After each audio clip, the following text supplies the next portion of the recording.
Hello, welcome to Happy Spark Tales. ఓ ప్రవక్త శిష్యుని భార్య తన భర్త మరణించిన తరువాత రుణదారులు ఆమె కుమారులను బానిసలుగా తీసుకెళ్లాలనుకున్నారు.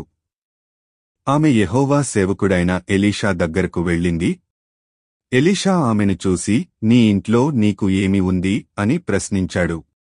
ఆమె బదులుగా చెప్పింది, ఒక చిన్న నూనె పాత్ర మాత్రమే ఉంది. అప్పుడు ఎలీషా యెహోవా ఆజ్ఞ ప్రకారం ఆమెకు ఖాళీ పాత్రలు కూడగట్టమని చెప్పాడు.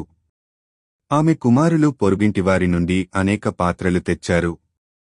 ఆమె ఆ చిన్న నూనె పాత్రను పోయగా ప్రతి పాత్ర నిండిపోయింది. నూనె ఆగలేదు. యెహోవా ఆశీర్వాదంతో ఆమె నూనెను అమ్మి రుణాన్ని తీర్చింది. మిగిలిన దానితో జీవించగలిగింది.